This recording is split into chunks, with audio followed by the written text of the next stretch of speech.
Hello guys and welcome back to this video. Today we are going to talk about Picasso. Now the way we are going to talk about Picasso is not as an artist. So we are not going to deal with Picasso's art or Picasso's belonging to Cubism or founder of Cubism if you like. But we're going to talk about Picasso as a lover. And here we're gonna have a lot to discuss, honestly speaking. With that being said, let's start. Picasso was born October the 25th, which means also that he is a Scorpio. He was a Scorpio. He founded his first studio at the age of 16, but died at the age of 92, which means also that he lives out something like 15,000 pieces of artwork. In an interview when he was 82 years old, he said that the most important thing in his life was love. However, I have to warn you that very little trace remains of this love so phrased, because a more accurate and proper description of Picasso as a lover is that he used women. He consumed them and then he left them, he dropped them. And many of those women have gone crazy, have become a little insane in this sort of very difficult, we could also say narcissistic type of relationships that he had with them. Probably in this approach, he was heavily influenced by the fact that he discovered sex at a very young age. He was then 13 and his father took him to brothels. And so if you think about that, there is distortion in the understanding of the role of a woman that started on very, very early in his life. He also said in another interview that there are only two types of women. One is of goddesses and the other are doormats. But I am also going to warn you that it is very difficult to understand who is a goddess according to Picasso, and it is also very hard to accept. I would say it is totally unacceptable, his behavior with women. With that being said though, let's go to the juicy part of it and let's talk about his women and the relationship he had with these women. We have to start off with the first one. The first woman is Fernande Olivier. They met each other in Paris. Basically, he is about to finish the period of blue artwork, and so the so-called blue period. And she helps him to cross from the blue period to the pink period. We are in 1912 when Picasso leaves her. After 8 years of relationship. The two have no children of their own. They had previously adopted one, and then that child was brought back to the orphanage. What we know though is that they consumed a lot of opium. Another thing that we do know about their relationship is that basically he was very, very jealous. This is a trait that Picasso will have for the rest of his life. So Fernande tolerates all of this, right? But then eventually he drops her, he leaves her, and that's pretty much the end of it, in the sense that then he moves on. The second woman is Marcel Humbert, whom he nicknamed Eva. And that is the only woman, or one of the two women, that is able to escape this sort of like a nightmare, because she died very early on of tuberculosis. And then finally he meets the third woman in question, which will become his first actual wife. She is an Ukrainian woman, a Ukrainian dancer, ballerina, Olga Koklova. Now they met in 1917 and they got married in 1918, and they also had their first child, Paulo. And basically he venerates her. Obviously at the beginning there's this sort of love bombing, so he is completely in love with her, completely obsessed with her. And then, without too many ceremonies, he goes on and cheats on her. And the worst part of this is that he's going to have an affair with a minor. The minor in question is 16 years old at the time.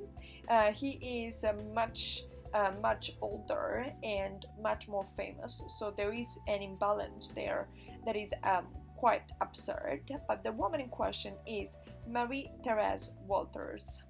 Now, Marie-Thérèse is very, very different from Olga. Somehow, Marie-Thérèse is the ideal of a woman for Picasso. Not necessarily aesthetically, not necessarily look-wise, but certainly in terms of personality. She is a petite woman, very thin, very slim, with blue eyes and blonde hair, and it is very easy for him to keep her on the side, to keep her aloof, because she's pretty much passive, does not rebel easily, and so it's very easy to manage in that sense. Now, he would take her to dinner with Olga, and Olga kind of accepts all of it, right, until she finds out the truth. The truth is that Marie-Thérèse at a certain point is pregnant, and it is going to be pregnant with the second kid of Picasso, a daughter, whose name is Maya. Now, at this point, Olga, basically triggered by this delusion, decides to wreak havoc and files for separation. Now, she goes to the court and she has his studio sealed, and then actually files for a separation. Now, this is a divorce, a separation that will never happen. The reason why is that Olga will die before him. Olga will die before Picasso. And also, I think that according to my sources, Olga will die because she's gonna hang herself. And that is sad, but also not a news, really, not a novelty here, because there's a long list. Now, Picasso, when divorcing from Olga, says the following, that he should burn every woman, at least any previous woman, so that they wouldn't complicate his existence. Now, this type of sentences are absolutely hideous, right? Are absolutely what we don't know about a more private Picasso, but what completely disgusts me, at least, and I hope all of you, because to say that means also that he didn't really realize that the only common toxic element in his relationship was indeed himself. But with that being said, let's move on and let's go to here, Dora Maar, that you guys see in the picture right now. So Dora Maar is Croatian, or at least of Croatian origin. Her father moved to Argentina. Her father was an architect, and she was, when Picasso met her, a photographer. She speaks Spanish, and it because they moved to Argentina. And basically she's the next woman after Marie-Thérèse, a former painter, now photographer. She is his ideal aesthetically, look-wise, because she's a little short, curvy, black hair, blue eyes. The element that is more appropriate to Dora is probably sadness. Dora is left completely shattered by the relationship with Picasso. Picasso devoted to this relationship for 7 years. When we talk about devotion, in reality, it was everything but what really devotion would mean and is supposed to mean. In other words, he refused to go and visit Maya more often. It would only reserve to Maya 2 afternoons per week, on Thursdays and Sundays. In the meanwhile, he had a lot of time, yes, to paint, but also to torture Dora. tortured to the point that he also wants Dora to pick back up painting, but then he always says to her very demeaning things, one of which that we know of is that, for instance, once he turned around to her and said, "So many signs for nothing," meaning with no results, because she had taken painting back up. So he said that, but also she said that he is a disease, he is an instrument of death, a means of death, and she would not overall be completely wrong. Dora will remain in psychiatric treatment for the rest of her life.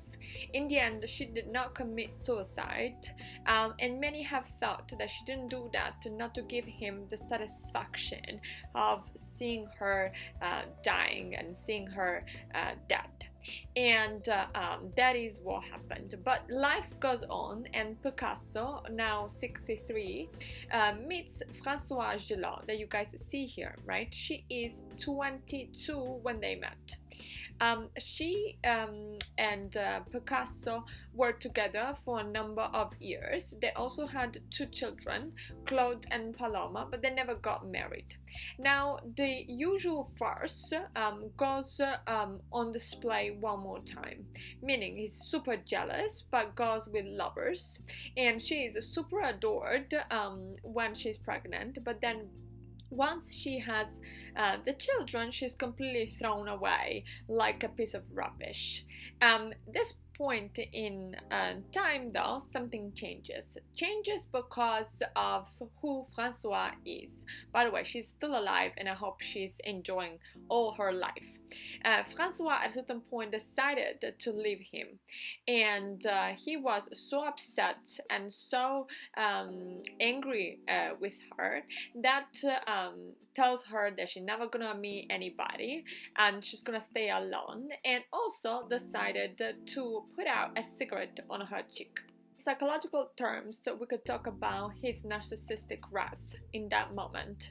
But actually, she remarried. She also wrote a book, Life with Picasso. This book became a bestseller, so he dragged her to court for defamation, and that's how all the best love stories always end. With that being said, though, he also has a last woman, last because he's gonna die first this time around, and this woman is Jacqueline Rock. He buys for her a beautiful, magnificent villa somewhere in Spain at the border with France. They live there, but she also contributed a lot to the repercussion, to the final repercussions of his life. In other words, she severed the relationships that connected Picasso with the previous marriages and with the previous relationships and families. She forbade certain family members from attending to his own funeral. When he died, she spent the whole night basically barefoot, dressed up very lightly with a robe outside on the snow, just crying and hugging the coffin the whole night and the whole time. Also, she will not save herself from her own mental illness. She will end up being suicidal. She will shoot herself in the head, and that happened in 1986. But before that, just because she refused to invite certain family members publicly, the nephew will also commit suicide by drinking a whole bottle of bleach. We have already discussed Olga that around 1940s will commit suicide. So Marie-Thérèse in 1977 will hang herself, in 1997, Dora will die, unfortunately, in a situation that we're not able to describe fully, but certainly in a lot of pain, since she has spent her rest of her life just in psychiatric treatment. With that being said, though, we finish now the this sort of report, this sort of like rundown on Picasso and his women. I want you to tell me what you think about all of this, if that is really worth it, if we shouldn't all be Francois Gillot kind of woman. Why do we get so easily stuck in this sort of relationship? How love looks like to you, if it looks like this way. So please don't forget to comment below, let me know all your thoughts, and I'm looking forward to hearing and to actually seeing all of this.